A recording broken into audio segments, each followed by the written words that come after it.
Chapter 27. With no greater events than these in the Longbourn family, and otherwise diversified by little beyond the walks to Meryton, sometimes dirty and sometimes cold, did January and February pass away. March was to take Elizabeth to Hunsford. She had not at first thought very seriously of going thither, but Charlotte, she soon found, was depending on the plan. And she gradually learned to consider it herself with greater pleasure as well as greater certainty. Absence had increased her desire of seeing Charlotte again, and weakened her disgust of Mr. Collins.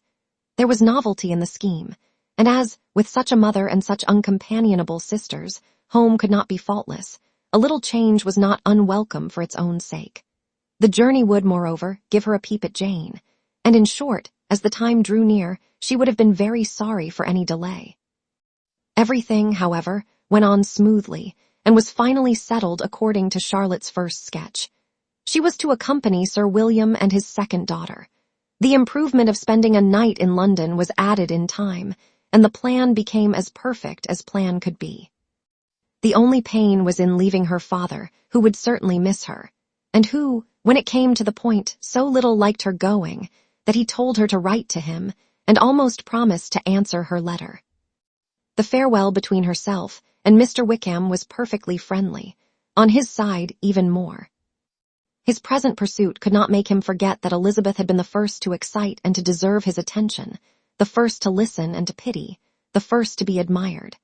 And in his manner of bidding her adieu, wishing her every enjoyment, reminding her of what she was to expect in Lady Catherine de Bourgh, and trusting their opinion of her, their opinion of everybody, would always coincide, there was a solicitude, an interest, which she felt must ever attach her to him with a most sincere regard.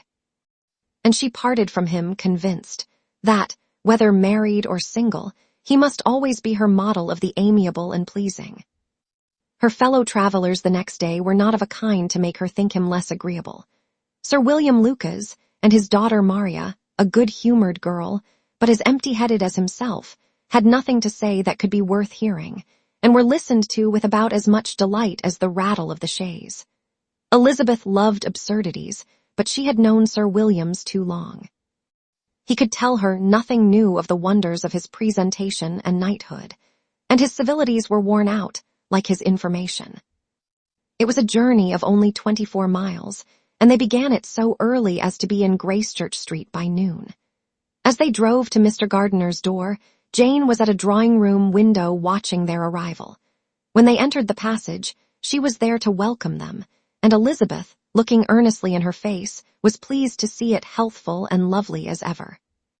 On the stairs were a troop of little boys and girls, whose eagerness for their cousin's appearance would not allow them to wait in the drawing-room, and whose shyness, as they had not seen her for a 12-month, prevented their coming lower. All was joy and kindness.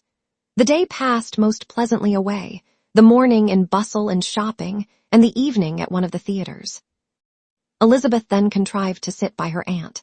Their first subject was her sister, and she was more grieved than astonished to hear, in reply to her minute inquiries, that though Jane always struggled to support her spirits, there were periods of dejection.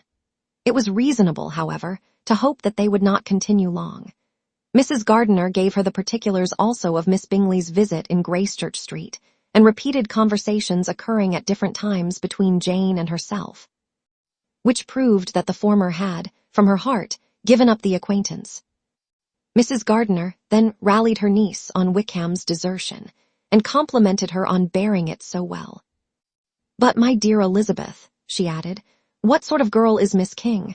I should be sorry to think our friend mercenary." "Pray, my dear aunt, what is the difference in matrimonial affairs between the mercenary and the prudent motive?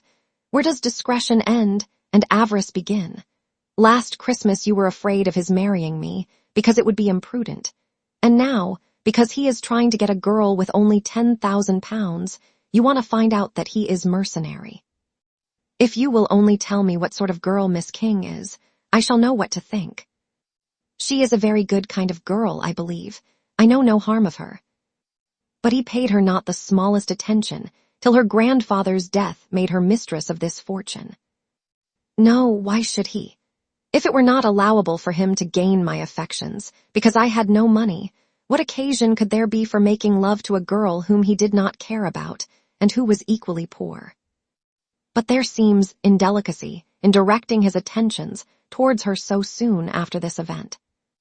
A man in distressed circumstances has not time for all those elegant decorums which other people may observe. If she does not object to it, why should we? Her not objecting does not justify him. It only shows her being deficient in something herself, sense or feeling. "Well," cried Elizabeth, "have it as you choose. He shall be mercenary and she shall be foolish." "No, Lizzie, that is what I do not choose. I should be sorry, to think ill of a young man who has lived so long in Derbyshire." "Oh, if that is all, I have a very poor opinion of young men who live in Derbyshire, and their intimate friends who live in Hertfordshire are not much better. I am sick of them all. Thank heaven, I am going tomorrow where I shall find a man who has not one agreeable quality, who has neither manners nor sense to recommend him. Stupid men are the only ones worth knowing, after all." "Take care, Lizzie. That speech savors strongly of disappointment." Before they were separated by the conclusion of the play, she had the unexpected happiness of an invitation to accompany her uncle and aunt in a tour of pleasure which they proposed taking in the summer. "We have not quite determined how far it shall carry us," said Mrs. Gardiner, "but perhaps to the lakes." No scheme could have been more agreeable to Elizabeth, and her acceptance of the invitation was most ready and grateful. "My dear, dear aunt," she rapturously cried, "what delight, what felicity! You give me fresh life and vigor. Adieu to disappointment and spleen. What are men to rocks and mountains? Oh, what hours of transport we shall spend! And when we do return, it shall not be like other travelers, without being able to give one accurate idea of anything. We will know where we have gone. We will recollect what we have seen. Lakes, mountains, and rivers shall not be jumbled together in our imaginations. Nor, when we attempt to describe any particular scene, will we begin quarreling about its relative situation. Let our first effusions be less insupportable than those of the generality of travelers.